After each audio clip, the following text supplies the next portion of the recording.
In today's video, I'm jumping into the mid-range keyboard market with KiiBoom's latest offering, the Breeze75. On first impression, it's a visual delight, but does its performance keep up? And more importantly, is the $149 price tag justified? Before we begin, I want to disclose that KiiBoom provided the Breeze75 free of charge for the purpose of this review. However, rest assured, all opinions you'll hear today are completely my own and unbiased. Let's cover off the unboxing experience before we go any further. So yeah, right off the bat, KiiBoom know their stuff when it comes to packaging a keyboard. The front of the packaging features the essentials, including KiiBoom's branding and a diagram of the keyboard, while the back showcases its key features. The box itself is reminiscent of Apple packaging, with the top part that slowly lifts off from the bottom. It was designed this way to build anticipation for what's inside, and I can see why. Inside, everything is packaged nice and snug with this rigid foam, which is a nice reassuring touch. You're greeted with KiiBoom's signature large microfiber cloth, which gets major brownie points from me, followed by a comprehensive user manual. The Breeze75 is then packaged in the main compartment, wrapped in a plastic sleeve. For accessories, you're getting a white braided USB-A to USB-C cable, which has a little attachment for the 2.4 GHz wireless receiver. You then get a bag containing a keycap puller, switch puller, a couple of spare switches,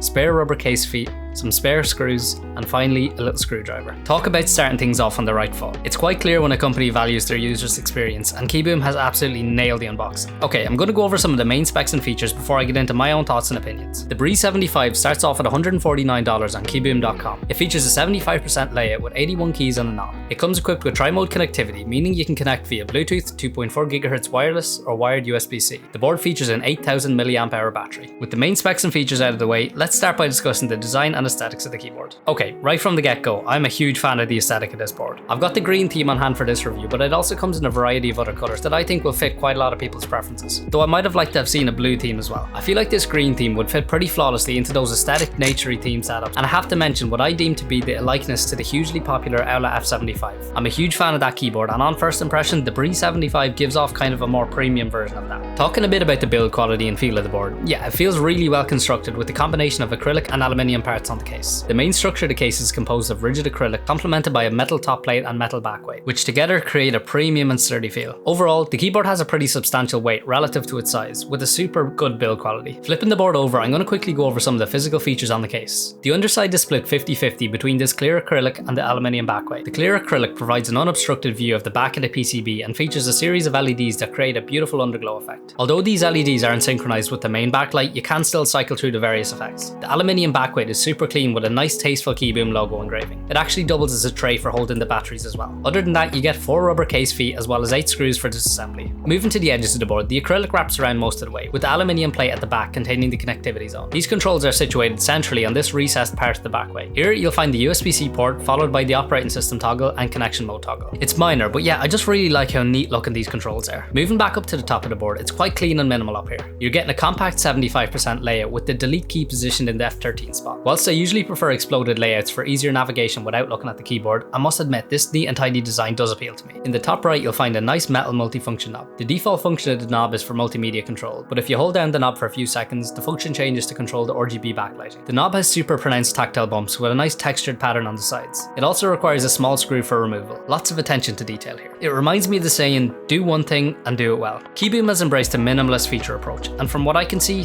what they have done, they've done well. Okay, whilst we're up here, let's shift our attention to the keycaps. These keycaps are die-sawed PBT in the cherry profile. They've got top left aligned green legends. Super clean looking in my opinion. I really don't know how to describe it, but they just look chalky. But maybe that's a narrative aided by the sound profile.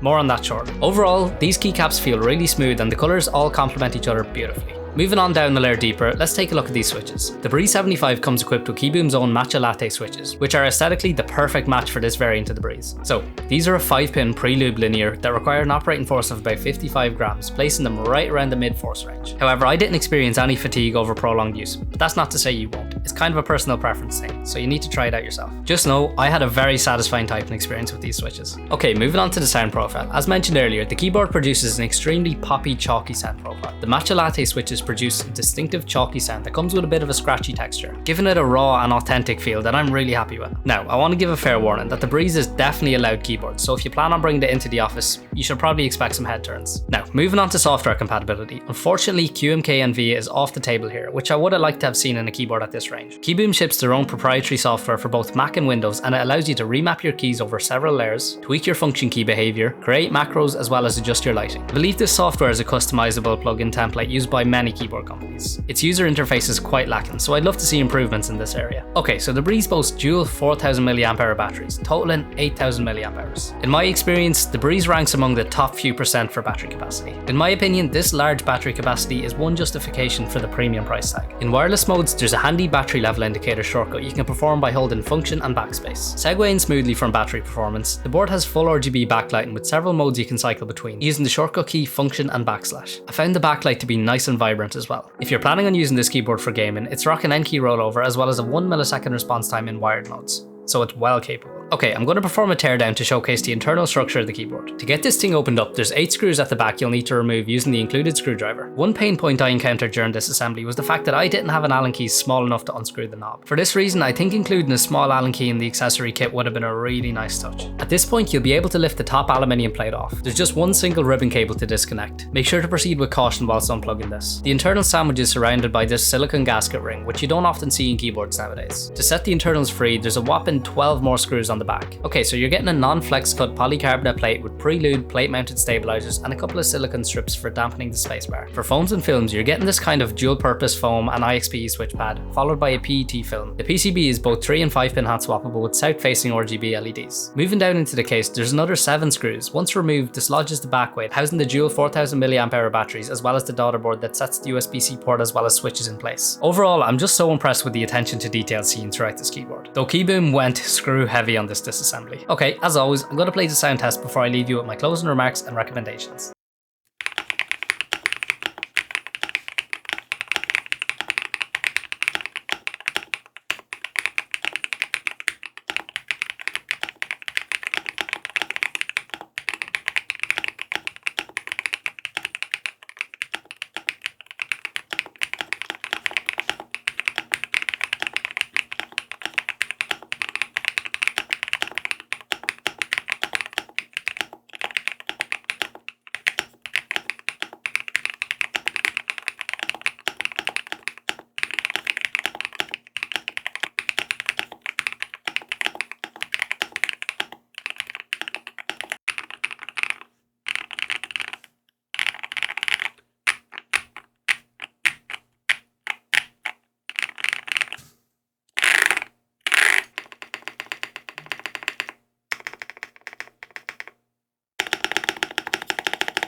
Okay, so the Breeze75 is a fantastic keyboard that excels both in design and functionality. With its robust build quality, unique combination of acrylic and aluminium, and the standout matcha latte switches, it offers a premium typing experience. The sound profile is distinct and satisfying, albeit a bit loud for office use. While the lack of VIA support is a downside, the proprietary software covers the essential customization needs. Overall, in my opinion, the Breeze75 justifies its premium price tag, with its exceptional battery life, high quality construction, and thoughtful features. In my eyes, making it a worthy addition to any keyboard enthusiast's collection. That concludes this review. I hope you enjoyed it. If you did, consider dropping a like and subscribing. Your support is greatly appreciated.